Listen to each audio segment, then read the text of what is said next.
अस्सलाम dear students, आज हम एक बड़ी इंपॉर्टेंट इन्फॉर्मेशन आपसे शेयर कर रहे हैं। जिन स्टूडेंट्स ने यूरोप में अप्लाई करना है और वो एक सस्ती इकोनॉमिकल ऑप्शन देख रहे हैं, ये वीडियो आज उनके लिए है। सबसे पहले जिस चीज़ को मैं डिस्कस करूंगा वो है इंटरनेशनल बिजनेस स्कूल हंगरी। ये हंगरी के कैपिटल बुदापेस्ट में अवेलेबल है। इसमें आपको बैचलर्स के प्रोग्राम भी मिलेंगे, मास्टर्स के भी, और जिन लोगों ने 2 इयर्स बीए किया हुआ है उनके लिए भी यहाँ पे प्रोग्राम्स अवेलेबल हैं। हम सबसे पहले स्टार्ट करते हैं विद बैचलर्स। अगर आपने इन लास्ट 2-3 इयर्स भी अपना जो है इंटर कंप्लीट किया है और आपके नंबर 45% से ज़्यादा हैं तो you are eligible to apply. बहुत बड़ी खुशखबरी ये है कि you don't need to have your IELTS. अगर आपने आइल्स किया हुआ है that can be a plus point, लेकिन अगर आपने आइल्स नहीं भी किया हुआ तो आप एलिजिबल टू अप्लाई हैं। 45% से अबव आपके मार्क्स रिक्वायर्ड होंगे इसमें। इसकी जो फ़ी आपने जमा करवानी है वो 3700 यूरोज़ पर सेमेस्टर है और आपको 1 साल की फ़ीस जमा करवानी पड़ेगी अगर आपने वीज़ा विन करना है। इसके अंदर जो है, जो इसकी रिक्वायरमेंट है लैंग्वेज की, वो नहीं है। आपको अपने कॉलेज से MOI लेके जो है वो हमें देना है, तो you can easily apply for that.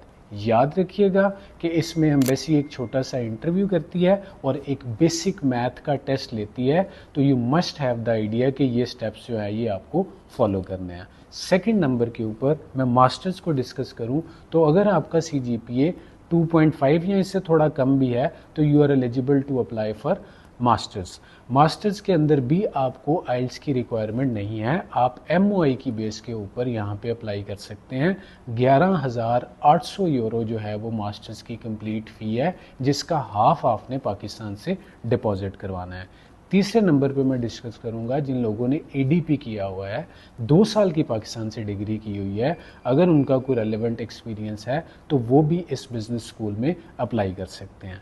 अब YIBS के ऊपर बात करते हैं। IBS के अंदर से अगर आप डिग्री करते हैं तो यू हैव द अपॉर्चुनिटी कि आपको डुअल डिग्री मिलेगी, एक IBS हंगरी से, दूसरा बकिंगम यूनिवर्सिटी UK से, तो आपको डिग्री डुअल मिलेगी। सेकंड नंबर के ऊपर आपको 5th सेमेस्टर ऑफ बैचलर्स या मास्टर्स में भी ये ऑप्शन दी जाएगी कि आप अपनी डिग्री आयरलैंड में भी जाके कंप्लीट कर सकते हैं, UK में भी जाके कंप्लीट कर सकते हैं, और आप कोई भी सेमेस्टर एक्सचेंज प्रोग्राम जो है उसको ले सकते हैं। तीसरे नंबर के ऊपर जो बड़ा सेलिंग पॉइंट है वो ये है कि हंगरी के अंदर कॉस्ट ऑफ लिविंग बहुत कम है as compare to other European countries. तो ये सारे फैक्टर्स को देखते हुए आपको ये अगर अप्लाई करना है तो this is the right time. अभी आप सितंबर इनटेक भी कैच कर सकते हैं और आने वाला जो फेब इनटेक है उसके लिए भी एप्लीकेशन प्रोसीड होना शुरू हो चुकी है। अब आते हैं वीज़ा के ऊपर कि वीज़ा के लिए आपको क्या क्या चीज़ें रिक्वायर्ड होंगी। याद रखिए कि हंगेरियन एम्बेसी आपका एक छोटा सा बेसिक इंटरव्यू ज़रूर करती है। इसके अलावा कुछ स्टूडेंट से बेसिक मैथ का टेस्ट भी लिया जाता है। अब इम्पॉर्टेंट बात जो ये है वो है कि आपने बैंक स्टेटमेंट कितनी शो करनी है। सो 10,000 euro is the requirement of bank statement. तो आइडियली आप 35 लाख तक स्टेटमेंट जो है वो रखें।